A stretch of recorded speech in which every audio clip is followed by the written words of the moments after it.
សួស្តីបងប្អូនទាំងអស់គ្នាថ្ងៃនេះអត់មានមកដល់ហាងកាហ្វេមួយក្នុងខេត្តប៉ៃលិនអូជាផ្សេងនៅកន្លែងនេះគឺមានទឹកជ្រោះហាងកាហ្វេនេះគឺមានឈ្មោះថាចំណូល camping ហើយបងប្អូនដឹងមិនការ design របស់គាត់ decor នេះប្លែកបងប្អូនឲ្យឃើញអង្គុយញ៉ាំកាហ្វេហើយកន្លែងនេះគេដាក់តង់គេអង្គុយញ៉ាំបងប្អូនឃើញយ៉ាហើយនៅកន្លែងនេះគឺមាត់ទឹកអូយមើលមានអារម្មណ៍ថាថ្លៃខ្ជុតមែនតើបងប្អូនមើលឃើញនេះគឺជាកន្លែងមកទៅសាមញ្ញបងប្អូនតែភាពតាក់ទាញព្រោះថា admin ចូលចិត្តទេសភាពបែបណាដែលវាផាសាមញ្ញធម្មតានៅចិត្តមាត់ជ្រោះមាត់ទឹកហើយក៏ដូចជារបៀបថា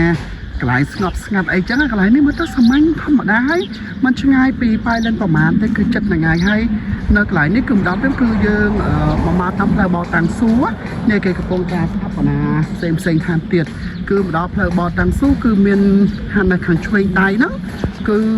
គេដាក់ឲ្យនៅខាងស្ដាំដៃហ្នឹងគឺដាក់ហាងកាហ្វេចំណូល camping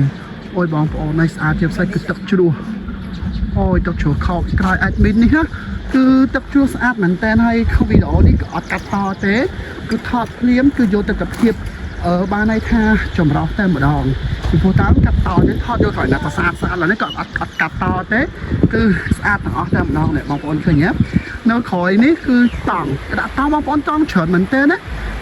នៅកន្លែងនេះគឺមានលក់ហាងកាហ្វេហើយ menu តម្លៃកាហ្វេផងគេយើងមើលទៅតម្លៃសមរម្យហើយជាពិសេសគឺទឹកអាចនឹងឆ្លាញ់ត្រង់ទឹកហើយបើសិនថាមកយកឡើងវិញបងប្អូនអូយឃើញភ្លើងគួរស្អាតមែនតើហើយបងប្អូនមើលនេះ My God មើលខាងក្រៅទឹកខ្លាយហើយត្រជាក់មែនតើតែម្ដងណាអូយមានអារម្មណ៍ថាចូលចិត្តកន្លែងនេះមែនតើហើយថ្ងៃនេះ admin មកជាមួយនឹងក្រុមការងារមកចំណូល camping កាហ្វេហើយនៅក្នុងនោះគឺគេមានដាក់កន្លែងអង្គុយកន្លែងអីឡើងស្អាតបាទហើយគេមានការរៀបចំកាហ្វេហើយសម្រាប់ menu កាហ្វេរបស់គេបងប្អូនមិនឆ្ងាយទេគឺតម្លៃធម្មតាគឺបានន័យថាតម្លៃគេគឺធូរមែនតើបងប្អូនគឺចំណូល camping ថ្ងៃនេះមកសាកធ្វើចំណូល camping របស់ប៉ៃលិនយើងរបស់គេសម្រាប់កាហ្វេឆុងដៃធម្មតាបែបនេះប៉ុន្តែឆ្ងាញ់មែនទែនកាហ្វេគេបងប្អូនទីបំផុតតែ admin បានញ៉ាំកាហ្វេនឹងហើយបងប្អូនរសជាតិទទួលយកបានហើយតម្លៃសមរម្យហើយជាផ្សេងទៅគឺតកតូនចំពោះបរិយាកាសព្រមទាំងទេសភាពគឺស្អាតមើលទៅរៀងស្ងប់ស្ងាត់ហើយគួរឲ្យចូលចិត្តហើយជាផ្សេងគឺយើងមានមុខម្ហូបកំងនៅពេលល្ងាចហើយបើសិនជាបងប្អូនចង់ជួបជុំគ្នាបែបលក្ខណៈគ្រួសារឬមួយក៏មិត្តភ័ក្តិអីចឹងអាចមកទីនេះបានគឺ